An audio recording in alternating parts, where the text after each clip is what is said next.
Welcome to भक्ति तत्व channel. हम the divine life changing session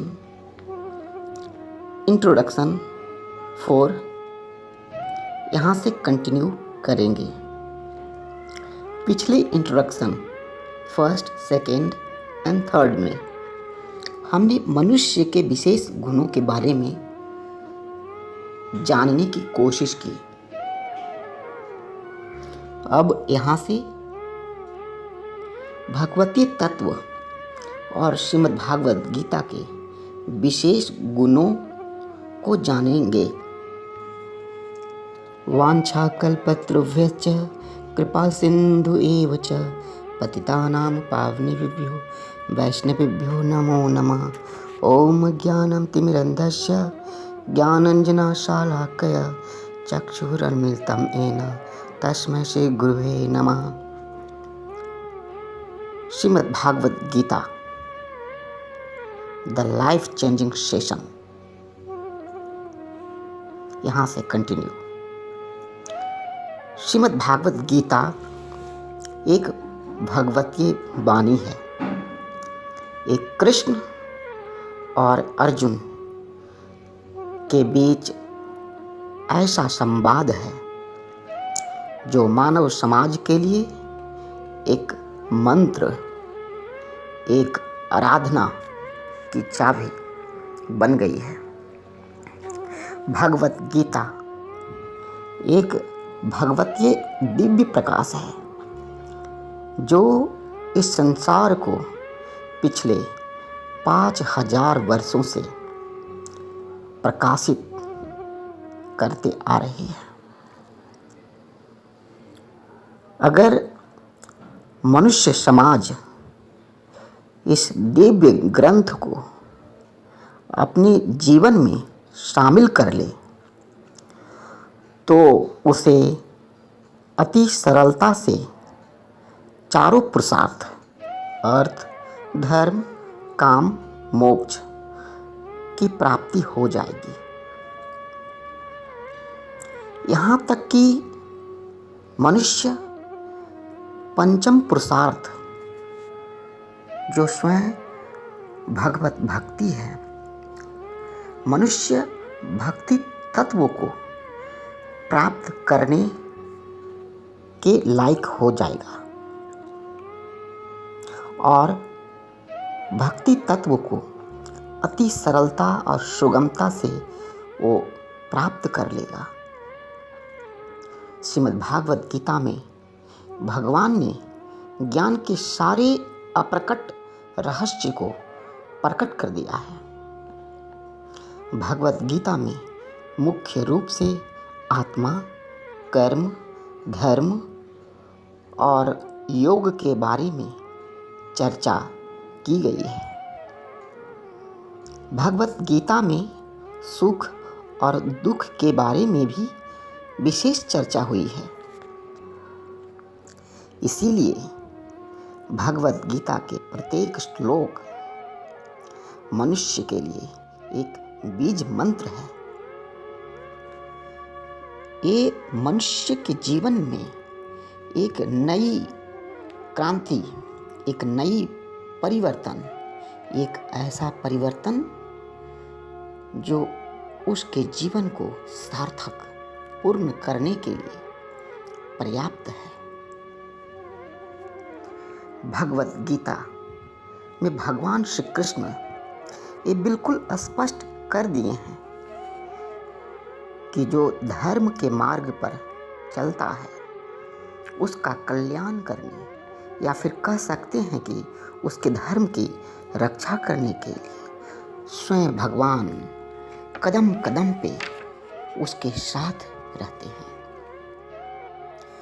उसके हर पग में एक ऊर्जा प्रदान करते हैं, उसे एक दिव्य अलौकिक एनर्जी प्रदान करते हैं ताकि वो अपने गंतव्य को प्राप्त करे, वो भगवतीय तत्व को समझ सके। भगवान कृष्ण उसे वो दिव्य चक्षु भी प्रदान करते हैं जिससे भगवान के वो सारे अप्रकट दिव्य लीला, दिव्य गुण भक्तों के समक्ष प्रकट होने लगते हैं। श्रीमद् भागवत गीता में श्री कृष्ण कहते हैं, यह बहुत ही इम्पोर्टेंट और महत्वपूर्ण श्लोक है जो धर्म के और अधर्म के सारे गुत्थी को सुलझा देते हैं। यदा यदा हि धर्मस्य ग्लानि भवति भारत अभ्युत्थानम् अधर्मस्य तदात्मानं सृजाम्यहम्। और कहते हैं, परित्राणाय साधूनां विनाशाय च दुष्कृतां धर्म संस्थापनार्थाय संभवामि युगे युगे। अगर मैं ये दो श्लोक की चर्चा करूं तो इसकी चर्चा के लिए ये समय अभी पर्याप्त नहीं है, क्योंकि ये धर्म के वो सारे मर्म को प्रकट कर देता है जो भगवान कृष्ण इस धरा पे स्थापित करने के लिए प्रकट हुए थे। भगवान कहते हैं, जब जब धर्म की हानि होती है, उसका पतन होता है, तो भगवान स्वयं उस धर्म की उत्थान के लिए प्रकट होकर उसका उत्थान करते हैं। साथ ही वो क्लियर करते हैं कि मेरा जन्म तो धर्म की रक्षा के लिए होता ही है, पर मुख्य उद्देश्य उनका धर्म की रक्षा के साथ साथ परित्राणाय साधूनां विनाशाय च दुष्कृतां, साधुओं की उत्थान, ब्राह्मणों की उत्थान, गौ का कल्याण, वैष्णव के लिए उनका ये प्रकट होता है। और धर्म संस्थापनार्थाय संभवामि युगे, वो धर्म की स्थापना करने के लिए हर युग में प्रकट होते हैं। आज श्रीमद् भागवत गीता के 5000 वर्ष बीत चुके हैं। क्या आपने कभी सोचा कि आज का ये मनुष्य ये जीवन के किस किनारे पे खड़ा है? आज का ये मनुष्य समाज संविधान के अनुसार चलते हैं, लेकिन उनके जीवों में असभ्यता और दुख की बेशुमार है। कहने को तो आज भौतिक रूप से हर कोई लग्जरियस है, हर किसी के पास पर्याप्त भौतिक तत्व है, लेकिन आपको ये समझना होगा कि भौतिक तत्व, भौतिक सामग्री कभी हमें सुख प्रदान नहीं कर सकती, क्योंकि भौतिक तत्व को हम जितना अपने जीवन में शामिल करेंगे, हमारे जीवन में भौतिक क्लेश उतना ही बढ़ता जाएगा। हम भौतिक तत्वों के बिना नहीं रह पाएंगे। एक तरह से हम कह सकते हैं कि हम भौतिक तत्वों, भौतिक वस्तुओं पे डिपेंडेंट हो जाएंगे। क्या आप जानते हैं कि आज के मनुष्य का प्रतिद्वंदी कौन है? आज का मनुष्य क्या पाना चाहता है, क्या पराजय होना है और क्या जीत होना है? मूल रूप से हम समझने की कोशिश करें, ये जीत या हार ये है क्या? क्या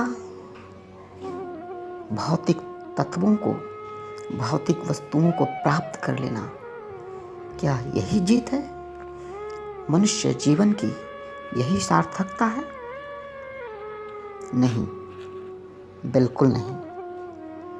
वास्तविक तो ये है, वास्तविक सत्य ये है कि हमें उन सारे चीज़ों के बारे में चिंतन मनन और उसे प्राप्त करना चाहिए जिसके लिए मनुष्य जीवन हमें मिला है। लेकिन इसके लिए मनुष्य स्वयं जिम्मेदार नहीं है, क्योंकि उसका प्रारब्ध उसे जीवन के कार्य को करने में रोकता है। वे विघ्न है, वे समझ नहीं पा रहा क्या करें। तो भगवान स्वयं कहते हैं कि अगर तुम्हारे जीवन में ऐसी विकट परिस्थिति आई तो बस एक ही मार्ग को अपनाना, भगवान नाम, हरि नाम, जो जीवन के हर गुत्थी, हर अनसुलझे रहस्य को सुलझाने में पर्याप्त है। भगवत गुण को आगे हम यहाँ से कंटिन्यू करेंगे और आगे हम भगवत महात्म्य के बारे में भी चर्चा करेंगे। तब तक आप श्रीमद् भागवत गीता को पढ़िए और इस सारे लेक्चर को ध्यानपूर्वक सुनिए। हरे कृष्णा। बट आगे क्लोजिंग करने से पहले मैं ये जरूर कहना चाहूँगा कि अगर किसी को श्रीमद् भागवत गीता की सॉफ्ट कॉपी चाहिए, हिंदी या इंग्लिश किसी भी लैंग्वेज में, तो आप मेरे व्हाट्सएप नंबर जो स्क्रीन पे आपको दिख रहे हैं, आप उस पर मैसेज कर सकते हैं 9650447830। Thank you so much.